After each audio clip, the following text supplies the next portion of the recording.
Ya, pemirsa, Kementerian Pekerjaan Umum dan Perumahan Rakyat hingga kini terus melanjutkan pembangunan infrastruktur untuk mendukung program pengembangan food estate. Dan langkah ini untuk mendukung cita-cita Indonesia sebagai lumbung pangan dunia tahun 2045 dan mewujudkan ketahanan pangan nasional.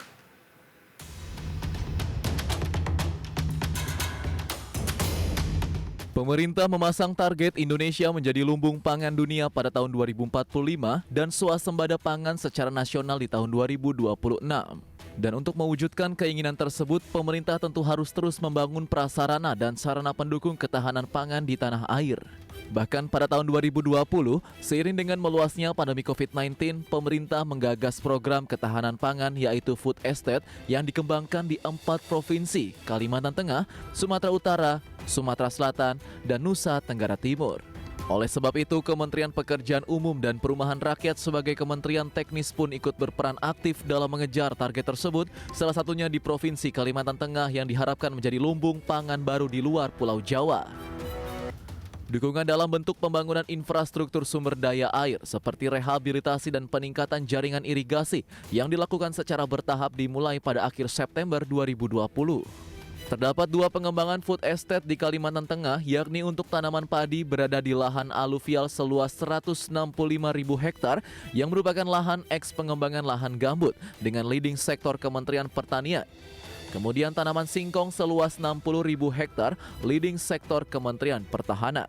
Dari Jakarta, Tim Liputan IDX Channel.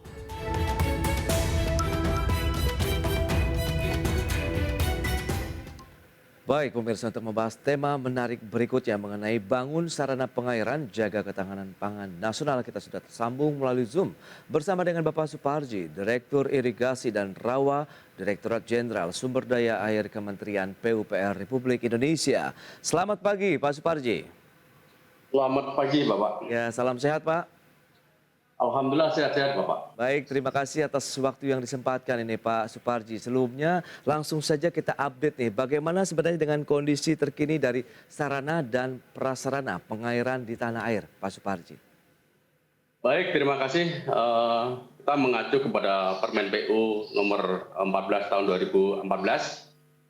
Luasan irigasi di Indonesia adalah 9,1 juta hektar. Itu yang terdiri dari irigasi permukaan 7,1 juta hektar, dan kemudian untuk irigasi rawa 1,6 juta hektar, kemudian irigasi air tanah 113.000 hektar, dan irigasi pompa 44.000 hektar, dan irigasi tambak 189.000 hektar.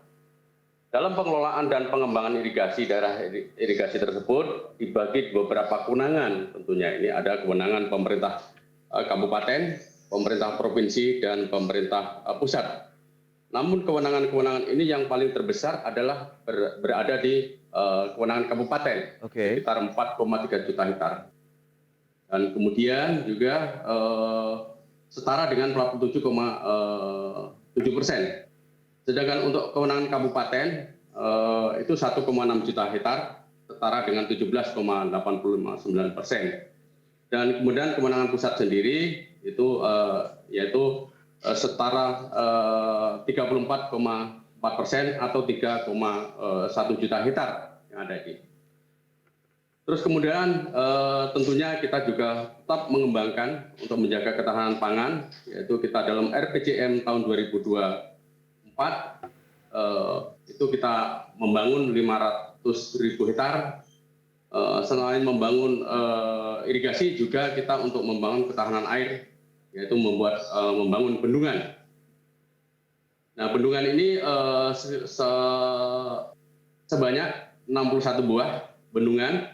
Tentunya ini juga untuk ketahanan air, ketahanan pangan, dan ketahanan energi.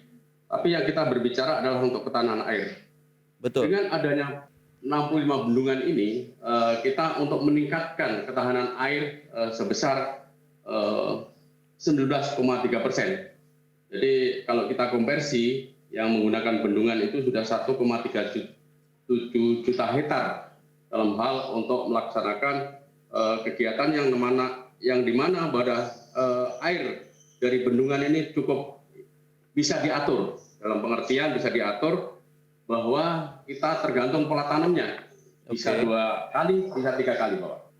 Baik, tapi kalau kita lihat dengan kondisi yang ada begitu total area untuk daerah irigasi di tanah air yang mencapai 9,1 juta hektar ini yang terdiri dari wilayah irigasi, rawa tadi begitu, kondisinya masih mencukupi atau kurang nih dengan kebutuhan untuk mendukung ketahanan pangan kita, Pak Suparji? Untuk kondisi dengan jumlah yang sekarang tentunya itu masih juga kurang, apa namanya, kalau kita konversi kepada jumlah penduduk ya, Oke. masih berkurang. Tentunya ini perlu dikembangkan untuk membuat pembangunan baru maupun rehabilitasi. Baik, fokus ke daerah mana sih Pak kalau kita lihat untuk pembangunan sarana dan prasarana pengairan ini di tanah air? Jadi untuk fokusnya, jadi sebenarnya fokusnya tersebar seluruh Indonesia. Oke. Seluruh Indonesia. Jadi bukan hanya food estate saja, tetapi untuk daerah sentra-sentra produksi pangan, contohnya di Sulawesi Selatan, ini juga terus dikembangkan Pak, karena itu potensi untuk ketahanan pangan nasional, Jawa, dan yang lain-lain itu termasuk Sumatera Bapak. Iya. Betul, dan kita tahu juga dengan dicanangkannya food estate begitu ada 4 daerah begitu, 4 provinsi lah yang menjadi salah satu fokus pemerintah. Dan ini mungkin bisa diupdate sejauh mana pembangunan dari sarana pengairannya sendiri Pak, baik dari irigasi, kemudian bendungan juga di kawasan food estate juga yang menjadi fokus pemerintah saat ini.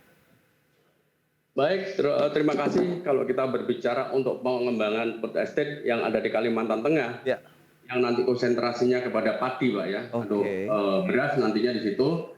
Kalau Kalimantan Tengah kita mulai untuk sarananya tahun 2020 sampai tahun 2021, kita sudah selesai 100%, yaitu di area 43.000 hektar. Karena konsentrasinya kemarin dari 165.000 hektar itu kita berfokus dulu kepada 43.000 hektar Pak. Oke. Nah kemudian itu infrastrukturnya yang sudah kita bangun adalah jaringan irigasi atau rehab jaringan irigasi. Kemudian ada tambahan-tambahan infrastruktur lainnya seperti membuat pintu-pintu air yang untuk tata kelola airnya. Dan kemudian di tahun 2022 ini kita melanjutkan juga untuk pembangunan infrastrukturnya, yaitu untuk pembangunan pintu yang berskala besar yang nantinya untuk tata air secara makro gitu Pak. Kalau yang sekarang masih dibangun secara mikro, Ya. kemudian nanti ke depan dibangun tahun 2022 ini dibangun secara makro, secara besar. Baik, ini kalau kita bicara mengenai kondisi pengembangan area pengairan begitu, sarana pengairan, kendalanya cukup beragamkah ditemui di masing-masing daerah begitu, Pak Suparji? Tentunya banyak ragam Pak ya. Kalau kita berbicara untuk kita tadi fokus kepada dulu Kalimantan Tengah, Ya. itu tentunya namanya rawa Pak, tentunya itu banyak air. Dan Oke. kemudian bahan yang ada di sana itu sangat kurang dan jauh kita ngambil dari Kalimantan Selatan. Ini sangat jauh untuk mengambil bahan dan kemudian juga ditambah dengan curah hujan yang tinggi. Itu kendala-kendala yang ada di Kalimantan Tengah. Nah, nanti juga kendala-kendala misalkan di Sumatera Utara, Nusa Tenggara, itu tentunya juga ada Pak. Baik, tapi kalau kita lihat dari luas sarana pengairan di daerah food estate sendiri tadi kan ada 43.000 begitu di wilayah Kalimantan Tengah begitu. Dengan kondisi ataupun kontur wilayahnya sendiri di sana cukup sesuai dengan jenis komoditas padi yang akan dikembangkan, Pak Suparji. Baik Bapak, namanya rawa Pak di seluruh Indonesia itu tentunya sama. Oke. Yaitu rawa itu adalah mengandung pirit. Yang pirit ini akan berhubungan dengan pola tanam, tata tanam lah. Oke. Tata tanam. Yang mana kalau piritnya dalam cara mengelola itu tidak benar tentunya pirit itu akan merusak tanaman. Makanya diatur tata air yang sedemikian rupa sehingga tanaman itu tetap berjalan bagus. Kalau kita melihat tanahnya Pak, sebenarnya cukup bagus sekali untuk Kalimantan Tengah ini. Oke, itu dia akhirnya menjadi salah satu pionir begitu. Dan fokusnya sejauh ini, apakah rata-rata sudah mencapai 100% untuk proses pengerjaan sarana pengairannya, Pak? Baik Pak, kita berbicara sedikit mundur sedikit. Ya. Kalimantan Tengah ini sudah dilaksanakan pembangunan secara reguler itu ya artinya setiap tahun ada Pak pekerjaan di sana. Oke. Ya ini untuk kebutuhan masyarakat lokal yang mana notabene ini sudah lama bekerja di sana. Nah ini yang cukup bagus Pak. Contohnya di daerah Belanti, daerah Taha itu sudah hasilnya juga cukup lumayan karena tanahnya sudah bisa stabil Pak. Oh, itu dia, berarti cocoklah dengan jenis tanaman yang sudah ditentukan juga ya oleh pemerintah begitu untuk pengembangan lumbung pangan kita begitu ke depannya. Baik, kita akan lihat apakah juga nanti Kementerian PUPR bekerja sama dengan instansi pemerintah lainnya. Kita akan bahas di segmen berikutnya. Pak Suparji, kita akan jeda dulu sebentar. Dan pemirsa tetaplah bersama kami akan segera kembali usai pariwara yang satu ini. Ya, terima kasih Anda masih bergabung bersama kami dalam Market Review. Berikutnya kembali kami sampaikan infografik terkait dengan pekerjaan konstruksi dari Kementerian PUPR. Ya, kita lihat seperti yang bisa Anda saksikan, ini untuk tahun anggaran 2021-2022 untuk rehabilitasi dan peningkatan jaringan irigasi di kawasan Food Estate begitu ya. Kita lihat ini daerah irigasi rawa di UPT Dadahub, kemudian Handil Rakyat di Palingkau, kemudian beberapa daerah lainnya di wilayah Kalimantan Tengah ya. Kemudian juga pembangunan pintu air dan jembatan, ada 2 pintu air sekunder dan 10 pintu air tersier. Kemudian juga ada 5 pompa berkapasitas 500 liter per detik dan juga 5 pompa berkapasitas 250 liter per detik. Dan selanjutnya kita lihat dari sisi pagu indikatif Kementerian PUPR ini juga yang direncanakan untuk tahun 2023 mendatang. Kementerian PUPR mendapat anggaran sekitar 98,21 triliun, sementara bagian atau porsi untuk pembangunan sumber daya air mencapai 35,89 triliun rupiah. Di antaranya untuk pembangunan bendungan, kemudian jaringan irigasi, rehabilitasi dan juga peningkatan jaringan irigasi juga masih terus berlanjut, pengendali banjir dan beberapa infrastruktur sarana pengairan lainnya. Baik, kita akan lanjutkan kembali perbincangan bersama dengan Bapak Suparji. Baik Pak Suparji, kita akan lanjutkan kembali berdasarkan data yang sudah disampaikan. Begitu nampaknya proyek-proyek dari pengerjaan sarana pengairan ini masih akan terus dilanjutkan begitu dan tidak berhenti meskipun proyek sudah selesai, begitu Pak Suparji? Jadi untuk Direktorat Irigasi dalam target-targetnya misalkan untuk membangun bangunan baru ini tetap kita laksanakan dan kemudian juga tidak berhenti hanya membangun Pak. Oke. Karena kalau irigasi tidak dirawat tentunya ini umur daripada konstruksi kita ini akan cepat usang. Jadi makanya ada dilanjutkan dengan operasi dan pemeliharaan. Baik, untuk kegiatan saat ini pemeliharaan juga kita fokuskan untuk daerah-daerah yang sudah dibangun atau juga masih berlanjut dari beberapa infrastruktur irigasi yang ada? Sepanjang infrastruktur itu dibangun, itu OP-nya menyusul Pak. Jadi operasi dan pemeliharaannya itu disusul dengan kegiatan tersebut. Sehingga irigasi-irigasi diharapkan agar berumur panjang Pak. Iya, dan juga optimal begitu ya Pak ya? Betul Pak. Oke, itu dia. Jadi masih bisa dikatakan melekatlah dari proyek pembangunan infrastruktur irigasinya dan juga dari sisi perawatannya ya Pak ya? Betul Pak. Oke, dan lantas bagaimana dengan Direktorat dari Irigasi ini juga bekerja sama dengan instansi lainnya terkait dengan pembangunan sarana pengairan? Ini sangat kalau kita ngambil contoh dengan Food Estate, Pak ya. Iya. Food Estate itu kami tidak berjalan sendirian. Oke. Di situ ada dikomendani adalah ada 2 Menko, Pak. Menko Marves dan Menko Ekonomi. Oke. Tentunya adalah beliaulah artinya yang untuk mengomentari kita. Nah di situ semua KL terikut dalam hal untuk melaksanakan Food Estate itu, yaitu dari pertanian dan yang lain-lain itu. Dan di situ sudah ditentukan mengapa, siapa, berbuat apa, tentunya sudah sesuai dengan tusinya masing-masing, Bapak. Baik, untuk Ditjen Sumber Daya Air sendiri dari dana yang sudah dianggarkan untuk tahun 2022 ini apakah sudah terserap setengahnya atau lebih nih Pak untuk mempercepat tadi kawasan food estate kita? Jadi untuk untuk Ditjen Sumber Daya Air dari total anggaran kita adalah 41,6 triliun. Oke. Ini baru bisa diserap 28,5%. Oh, oke. Progres kita. Jadi memang kalau kelihatan agak terlambat, tapi ini memang masih banyak persiapan Pak. Kemudian tender-tender kita ini juga perlu betul-betul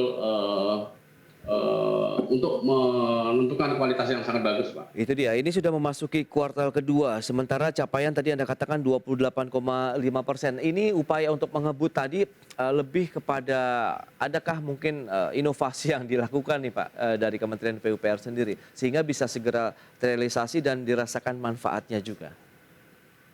Nah, tentunya pasti ada Pak, tentunya inovasi-inovasi atau kita percepatan-percepatan. Misalkan dalam hal ini percepatan-percepatan yang notabene yang bisa kita kebut, misalkan kita untuk menambah alat segala macam sehingga itu menambah percepatan Pak. Pemanfaatan teknologi dari pengairan sendiri Pak bagaimana? Nah, kalau untuk teknologi pengairan sendiri tentunya kita juga menggunakan yang beton precast itu Pak, beton precast yang ini juga untuk mengoptimalkan, mengefisienkan. Dan kemudian kalau kita lihat dari segi mutu adalah sangat-sangat bisa diandalkan. Dan kemudian dari segi kecepatan ini juga bisa dilakukan dengan cepat Pak dalam hal ini. Oke, jadi penggunaan beton precast begitu, pemasangannya pun bisa lebih cepat begitu ya Pak ya? Betul Pak. Oke, tapi kalau kita lihat dengan kondisi yang ada ini kan juga daerahnya kadang-kadang tidak terjangkau juga nih dengan sarana jalannya sendiri. Apakah ini menjadi salah satu tantangan juga nih untuk pengerjaan proyek irigasi juga? Tentunya Pak, dalam suatu daerah irigasi misalkan kita membangun bendungan, tentunya jalanan juga itu menjadi prioritas Pak. Karena untuk mengangkut bahannya tentunya itu yang sangat dibutuhkan. Kecuali di rawa tentunya kita nggak bisa membangun jalan raya, tetapi kita menggunakan transportasi danau Pak, kita menggunakan kapal tongkang segala macam itu upaya-upaya percepatan kita. Baik, kalau misalnya sudah menggunakan teknologi terbaru terkait dengan beton precast, kemudian pengadaan dan proyek untuk pengerjaannya sendiri, apakah ini membutuhkan waktu yang lama dari proses lelangnya juga ini Pak? Biasanya lelang yang agak lama Pak ya, karena kita betul-betul menginginkan mutu yang bagus dan kualitas yang bagus. Ini betul-betul cermat betul dalam hal selektif dalam pelelangan. Namun dalam pelaksanaan pengerjaan tentunya kita orang teknik itu biasanya berbagai macam akal Pak kita laksanakan sehingga bisa ini pekerjaan bisa selesai tepat waktu Pak. Baik, ada 4 daerah food estate begitu Pak. Apakah memang sejauh ini masih memang di wilayah Kalimantan Tengah yang fokus, atau tadi seperti Anda kata sebenarnya ini dari Sabang sampai Merauke juga menjadi perhatian dari Kementerian PUPR? Tentunya untuk yang food estate itu ada tadi yang sudah kita sebutkan, Kalimantan Tengah, Kalimantan Utara, dan Nusa Tenggara. Nusa Tenggara Pak ya? Nah, kalau untuk Sumatera ini tentunya kita berfokus kepada hortikultura. Dan kemudian yang untuk Sumba Tengah itu bisa kombinasi, yaitu bisa digunakan untuk padi dan hortikultura. Karena di Sumba Tengah ini curah hujannya berbeda dengan provinsi-provinsi lain Pak. Nah ini namun kita juga tidak lepas yang lain-lain tetap kita perhatikan Pak. Itu dia, karena kan komoditas tanamnya pun berbeda begitu. Apakah juga dari teknologi pengairan atau irigasinya, kemudian pola pengairannya pun berbeda begitu? Tentunya berbeda Pak. Jadi tidak sama sesuai dengan iklim. Contohnya yang di Sulawesi Selatan itu sama-sama Sulawesi Selatan itu berbeda pada pola tanamannya Pak. Jadi ada berbeda sekali. Ada yang Sulawesi Selatan bagian selatan ini kita mengikuti adalah seperti pola di Jawa. Nah, itu satu garis. Kemudian yang utara berbeda lagi Pak. Jadi nggak bisa pola tanamnya bisa sama-sama nggak bisa Pak. Tapi kalau kita lihat dukungan pemerintah daerah sendiri bagaimana Pak untuk pengembangan food estate, kemudian juga jaringan-jaringan irigasi? Karena kan kalau kita bicara mengenai jaringan irigasi tentu perlu areanya yang luas begitu. Betul Pak. Jadi memang harus perlu kolaborasi antara pemerintah pusat, pemerintah daerah, dan tadi yang saya sudah sebutkan bahwa kewenangan yang paling banyak itu adalah di kabupaten. Sampai 47% di situ Pak. Sekitar 4,3 juta hektar di situ. Nah tentunya ya ini juga butuh support. Pemerintah pusat juga sering membantu di dalam hal peningkatan untuk jaringan irigasi, Bapak. Baik, kalau kita lihat dengan data tadi yang sudah disampaikan, memang daerah kita ini cukup banyak dan luas begitu ya. Apalagi tadi total untuk daerah irigasinya 9,1 juta hektar. Dari proses pengawasan, kemudian perawatannya sendiri, sejauh mana kesiapan dari sekarang SDM-nya ini, Pak Suparji? Betul, Pak. Kalau kita berbicara SDM, memang untuk perawatan untuk masalah operasi dan pemeliharaan ini kita mendapatkan kendala, Pak ya, kendala. Oke. Nah, ini kalau kita lihat dari zaman dulu itu orang-orang itu cukup terlatih. Nah sekarang itu tidak bisa terlatih, artinya belum terlatih. Nah, mudah-mudahan dengan RPP baru ini, Pak, RPP irigasi yang baru ini, SDM pun bisa kita lakukan karena memang kendala-kendala kita di SDM dalam hal pengelolaan irigasi ini, Pak. Oke, lebih kepada tingkat lulusan ataupun tenaga ahlinya begitu yang terbatas, atau butuh keahlian yang berbeda begitu, Pak Suparji? Jadi begini, Pak, kalau untuk operasi dan pemeliharaan tentunya ini tidak harus skill yang sarjana, tidak. Oke. Pengalaman kami cukuplah SMA atau D3 itu cukup bagus, Pak. Yang kita butuhkan adalah ketekunan, Pak, di situ, Pak. Oh, oke, baik. Ketekunan ya, memang ini yang mungkin cukup sulit dicari saat ini begitu, Pak Suparji? Betul, Pak. Betul. Oke. Nah, berikutnya optimisme Anda untuk pembangunan daerah irigasi Indonesia ke depan yang benar-benar bisa akan mendukung food estate dan menjadikan kita benar-benar juga kuat dari sisi ketahanan pangan di tahun 2026, kemudian 2045 menjadi lumbung pangan dunia. Ini strateginya apa saja yang sudah disiapkan, Pak Suparji?